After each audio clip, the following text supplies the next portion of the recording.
तो हम सभी ने 12 क्वेश्चन कर लिए थे और अभी 13 क्वेश्चन करेंगे। 13 क्वेश्चन किस तरीके का है, फिल इन द ब्लैंक है। ओके, तो 13 नंबर का क्वेश्चन बोला है the area of the triangle formed by the x axis and y axis and the line representing x plus y equal to 8 is dash square unit. मतलब क्या पूछा है, एरिया पूछा है और किस तरीके से वो है, ये इस तरीके का कोऑर्डिनेट होता है, आपको पता है कोऑर्डिनेट इस तरीके का होता है। एक्स एक्सिस पे कुछ होगा, वाई एक्सिस पे कुछ इंटरसेक्ट कर रहा है और एक्स एक्सिस को इंटरसेक्ट कर रहा है। कौन सा, ये लाइन, कौन सी लाइन है, x plus y equal to 8।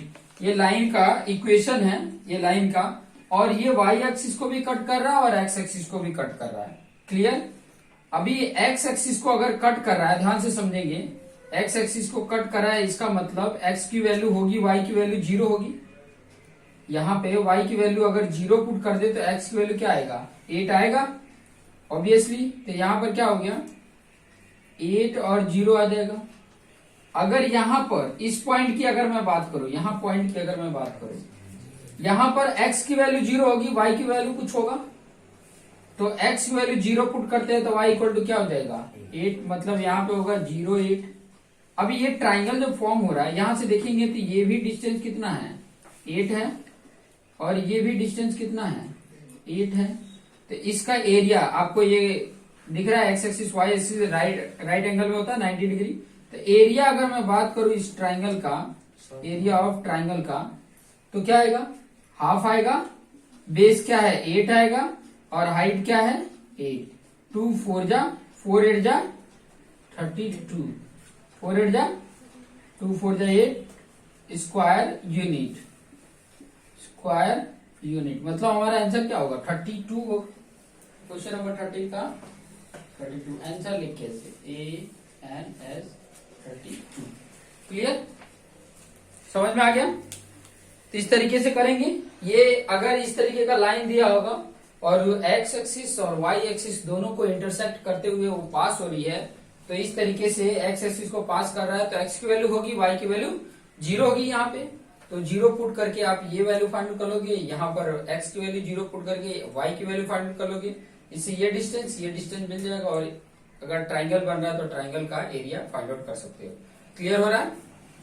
Okay, next question number 14 पे चलते हैं। क्वेश्चन नंबर 14 क्या कह रहा है, fill in the blank here. The distance of the point -5 and 12 from the origin. origin से बोला है, मतलब एक पॉइंट तो दे दिया है, क्या दिया है, -5 और 12, और दूसरा ओरिजिन। ओरिजिन को किससे इंडिकेट करते हैं, उसका कोऑर्डिनेट क्या होता है, 0 0 होता है। अब दो पॉइंट के बीच का डिस्टेंस फॉर्मूला आपको पता है, क्या होता है, x1 माइनस x2 का whole square plus y1 minus y2 का होल स्क्वायर। हर क्वेश्चन को मैं एक्सप्लेन इसलिए कर रहा हूं कि ताकि आपको पता चले कोई वैल्यू आ रही है तो कैसे आ रहा है। लिखना आपको सिर्फ आंसर है यहाँ पे, क्योंकि ये 1 मार्क का क्वेश्चन है। ठीक है, तो आ क्या रहा है वो इंपॉर्टेंट है। देखो यहाँ पे x1 क्या है, -5 माइनस 0 का होल स्क्वायर और प्लस 12 माइनस 0 का होल स्क्वायर। क्लियर। यहाँ -5 का 25 और ये 144 ऐड करेंगे तो हो जाएगा 169 और आ गया 13। आंसर क्या आ गया, 13 आ गया। तो डिस्टेंस आ गया आपका 13। Okay, clear. इस तरीके से सॉल्व हो जाएगा। नेक्स्ट क्वेश्चन जो बोला है 15, if sine theta equal to 4/5 then tan theta बोला है। साइन थीटा की बात किया है, 4/5 दिया है। आपको पता है साइन थीटा के लिए मैं यहाँ पर राइट एंगल ट्राइंगल बना रहा हूं, क्योंकि ट्रिग्नोमेट्री राइट एंगल ट्राइंगल के बेस पर बात करता है। यहाँ 90 डिग्री है। अब मैं बात करता हूं ABC। थीटा अगर मैं ये लेता हूं, ये अपोजिट, ये एडजेसेंट, ये हाइपोटेनियस। ओके, तो इसका मतलब क्या हुआ, साइन थीटा को अगर थीटा है तो AB/AC होगा, और ये 4/5, इसका रेशियो k ले लेते हैं तो AB की वैल्यू क्या आ जाएगा, 4k, और AC की वैल्यू 5k। पाइथागोरस से जब फाइंड आउट करोगे, पाइथागोरस तो आपको आता ही है, तो ये जो आ जाएगा वैल्यू वो 3k आ जाएगा, पाइथागोरस अप्लाई करोगे तो। अब उसके बाद बोला है कि tan थीटा की वैल्यू बताओ, tan थीटा का। तो tan थीटा इक्वल टू क्या होता है, अपोजिट अपन एडजेसेंट। तो अपोजिट क्या है, 4k और ये 3k। 4k/3 के कैंसिल आ गया क्या 4/3। इसका आंसर क्या हो जाएगा क्वेश्चन नंबर 15 जो है उसका आंसर आ जाएगा 4/3। क्लियर? कैसे आ रहा है, समझ में आ रहा है ना आप सभी को? तो इस तरीके से आप करेंगे तो समझ में आ जाएगा। क्लियर? तो इसको मैं थोड़ा रफ कर देता हूं क्योंकि इसकी जरूरत नहीं है, सब कुछ है रफ में। ठीक है, जब सेक्शन बी आए सेक्शन सी आए वहां पर आपको पूरा डिटेल में करना है, बाकी सेक्शन ए में ये सब करने की जरूरत नहीं है, ये रफ में करो। जरूरत है तो करो, अगर वैसे ही आपको आंसर पता है तो आप आंसर डायरेक्ट लिख सकते हो। सेंस ऑफ ह्यूमर आपका बहुत ही अच्छा है, आप माइंड में सारा कैलकुलेशन कर लेते हो तो बेस्ट है। नहीं आता है तो करके सॉल्व करके लिखो। क्वेश्चन नंबर 16 क्या है? 16 पढ़ लेते हैं। 16 बोला है 2 equal circle touch each other externally, मतलब दोनों एक दूसरे को बाहर से टच कर रहे हैं। हाँ, ये बाहर से दोनों टच कर रहे हैं, अंदर से नहीं। अंदर से कैसे टच करते हैं? ऐसे ऐसे टच करता है। ठीक है, ये बाहर से टच कर रहे हैं। ओके, ये टच कर रहे हैं। फिर कहा है एट पॉइंट सी पे and A B is their common tangent. ये सी पे टच कर रहे हैं और ए बी कॉमन टेंजेंट ऐसी होगा ना, कॉमन टेंजेंट इसे पास होता हुआ जाएगा।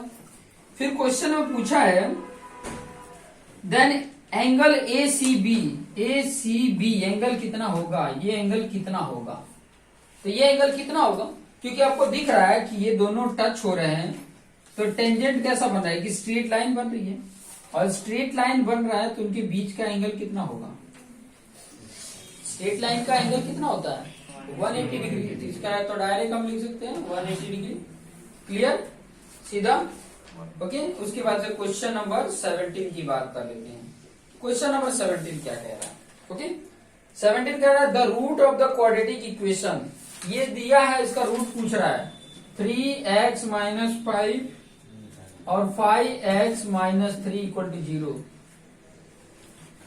इसका रूट पूछ रहा है, तो आपको पता है या तो ये पूरे की वैल्यू 0 रख दिया जाए तो इसका मल्टीप्लीकेशन 0 आ जाएगा, या तो इस पूरे की वैल्यू 0 रख दिया जाए तो इसका 0 से मल्टीप्लीकेशन 0 आएगा। तो या तो आपका 3x - 5 = 0 और 5x - 3 = 0। रूट निकालने के लिए बात कर रहा हूं, तो यहाँ पे 3x = ये 5 आ गया, -5 इधर +5 और x = 5/3, और यहां से करेंगे तो 5x = 3 और x = 3/5। तो क्या आ रहा है? रूट। ये दो रूट आ रहा है, दो वैल्यू आ रही है। क्या है? रूट है। x की वो वैल्यू जो इसमें पुट किया जाए तो इसका सोल्यूशन 0 हो जाए, उसी को रूट बोला जाता है, उसी को जीरो भी बोला जाता है। Okay, clear? तो यहाँ पे क्या लिखेंगे? रूट जो है वो 5/3 है एंड 3/5 है। ये दो वैल्यू है जो इस इक्वेशन में पुट किया जाए तो इसका सोल्यूशन क्या हो सकता है? 0 हो जाए। क्लियर? ये वैल्यू है, फिल इन द ब्लैंक पे ये लिखा जाएगा। Question number 18 fill in the blank का आई थिंक लास्ट है 18। Okay, the mean of first n natural number. First n natural number मतलब ऐसे देखो 1 2 3 4 एन तक। इनका क्या निकालना है? मीन निकालना है। मीन निकालना है मतलब मीन का फॉर्मूला क्या होता है? देखो, मीन मतलब क्या होता था? सम होता है, सम ऑफ ऑल या एन नेचुरल नंबर, ये होता है, डिवाइडेड बाय क्या होता है?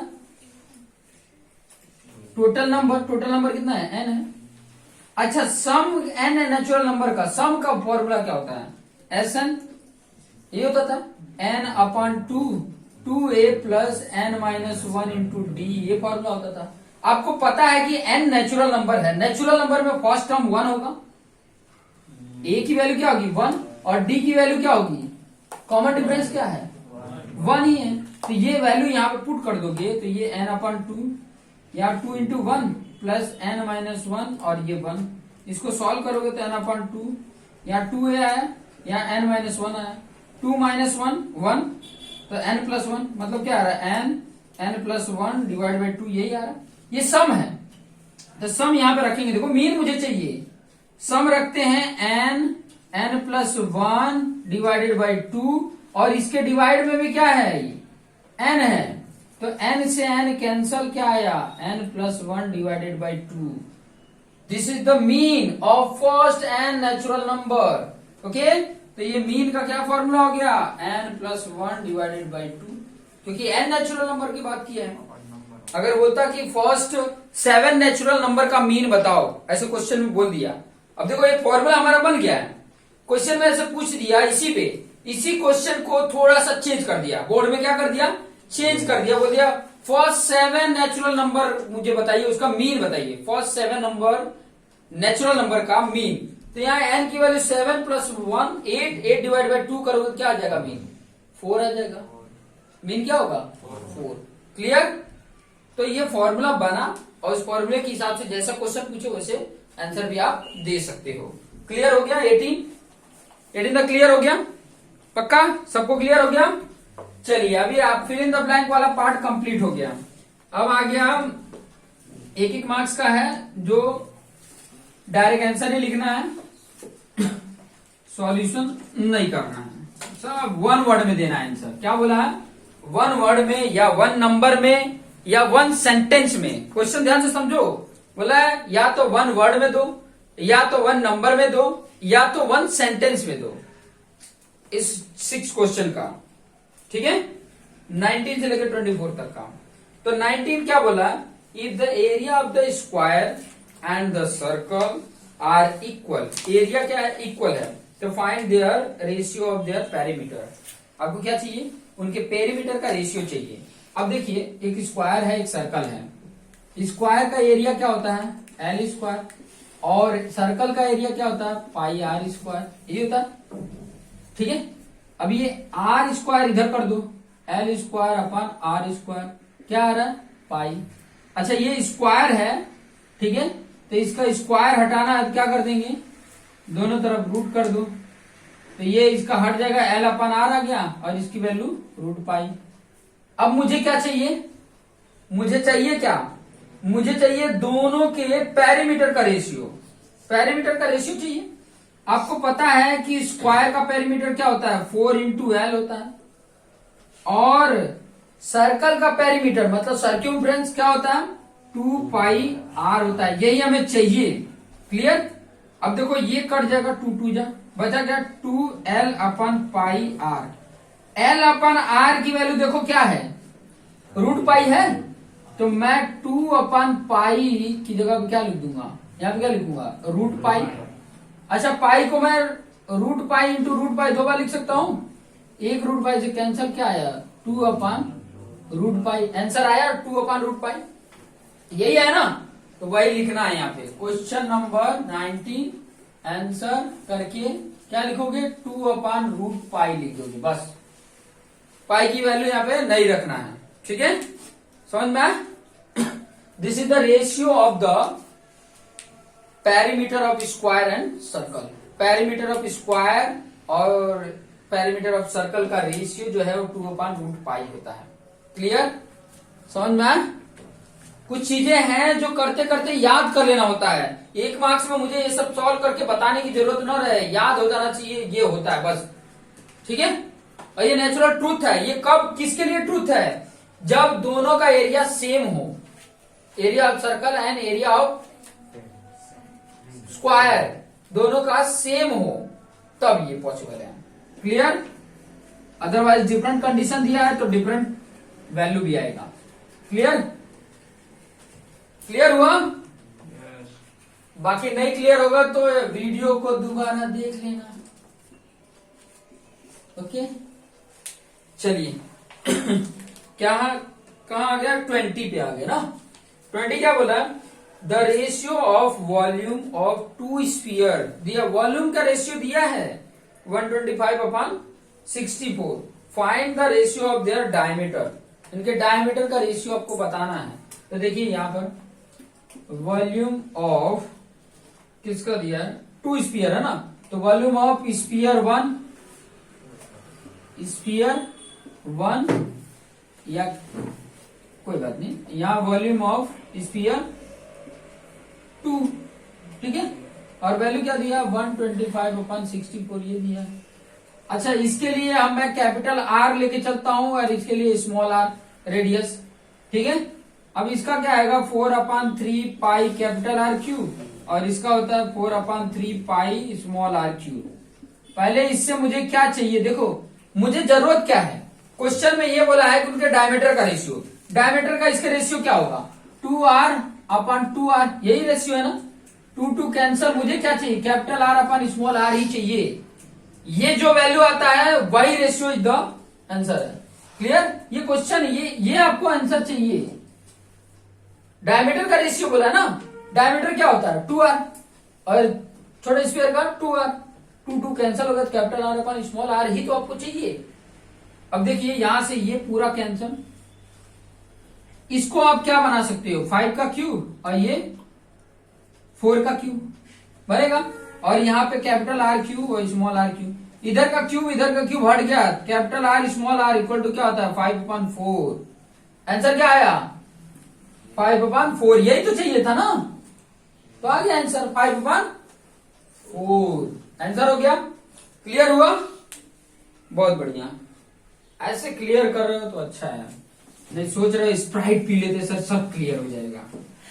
मैंने बहुत देखा है, एडवर्टाइजमेंट बहुत देखा है, स्प्राइट पियो सब क्लियर हो जाएगा।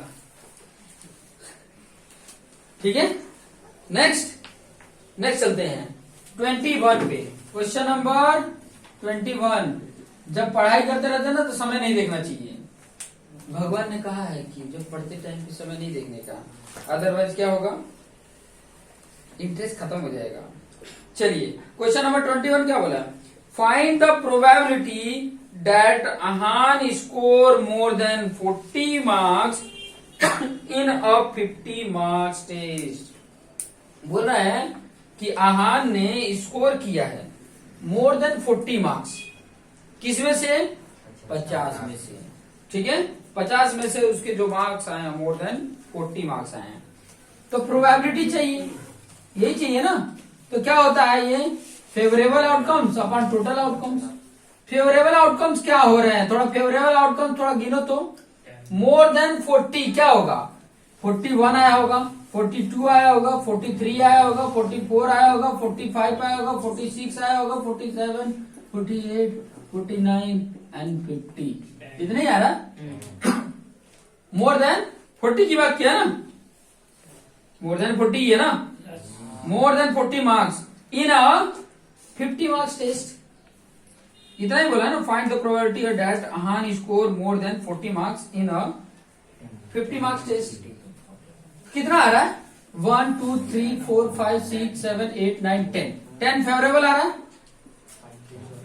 टोटल पॉसिबल आउटकम क्या होगा, टोटल पॉसिबल आउटकम 51, क्यों 1 से 50 तक तो है, टोटल में 0 भी तो आने की पॉसिबिलिटी है, 0 आउटकम्स भी तो हो सकते हैं, किसी के 0 मार्क्स भी तो आ सकते हैं, टोटल में 0 भी आ सकता है 1 भी आ सकता है, किसी के 0 मार्क्स आते हैं कि नहीं आते हैं, कुछ नहीं लिखा है तो 0 मार्क्स तो आएगा ना, तो एक 0 भी तो है और ये 1 2 से लेकर 50 भी तो है, तो टोटल पॉसिबल आउटकम्स कितने हैं 51 है, तो ये आपका आंसर है। इसकी प्रोबेबिलिटी क्या होगी 10/51। क्लियर, समझ में आ रहा है, बहुत बढ़िया। समझ में आ रहा है तो अच्छी बात है, नहीं समझ में आ रहा है तो घर पे जाना चुल्लू भर पानी में डूब मरना। चलिए क्वेश्चन नंबर 22, क्या बात है 22 पे आ गए। क्वेश्चन 22 कह रहा है one letter is chosen at randomly from the letters of the, आपके अभी जो पेपर हुआ उस एग्जाम में पूछा था 4/11 द राइट आंसर, ये तो याद हो जाना चाहिए, मुझे याद है तो आपको भी याद हो जाना चाहिए। प्रोबेबिलिटी में वोवेल्स आने की प्रोबेबिलिटी क्या है, ठीक है, तो वोवेल्स इसमें 4 है और टोटल है कितना 11, तो 4/11 देखो याद है तो कितना फटाक से लिखा गया, ठीक है। क्वेश्चन नंबर 23 समझ में आया ना, यही था ना, यही है ना। वोवेल्स आने की प्रोबेबिलिटी की बात कर रहा है ना, तो देखो ये 1 2 3 4 और टोटल कितने हैं? 11। 1 2 3 4 5 6 7 8 9 10 11। यहां से आया आंसर। नहीं समझ में आया तो यहां समझ लेना। क्वेश्चन नंबर 23 क्या कह रहा है? What is the HCF of 65 and 117? 65 और 117 का करना है तो 65 2 जा तो 130 हो जाएगा, तो 1 बार में जाएगा। 65 कितना आ रहा है यहाँ 2 और यहाँ है 11 में 6 या 5। अब 52 का 65 से करोगे तो 1 बार में जाएगा। कितना आया? और 8 और 5 30, सही है। 8 5 13, ठीक है। अब 13 का 52 से करोगे तो 13 4 जा 52 का आंसर 0 आ गया। मतलब ये क्या है? एचसीएफ है। हो गया एचसीएफ फाइंड आउट करने का। और क्वेश्चन नंबर 24 1 मार्क्स का last question, section A complete यहां से हो जाएगा। और क्या बोला है? What are the coordinate of the mid point of the line segment join this and this. A point दिया है, ये क्या दिया है? 5 - 2। बी पॉइंट दिया है 7 और 10। मिड पॉइंट फॉर्मूला क्या होता है? इन दोनों का addition divide by 2। 5 + 7 divide by 2 कितना होगा? 5 7 कितना होता है? 12 डिवाइड बाय 2 और यहाँ पर 8 डिवाइड बाय 2 मतलब कितना आ रहा है? 6 और 4 आ रहा है। आंसर क्या आ गया? 6 और 4। तो ये 1 मार्क के क्वेश्चंस इस पार्ट में हमने कंप्लीट किया 1 मार्क्स का। नेक्स्ट पार्ट में हम 2 मार्क्स सेक्शन बी का करेंगे। क्लियर? तो आज का इतना ही रखते हैं, नेक्स्ट पार्ट में हम मिलेंगे फिर से।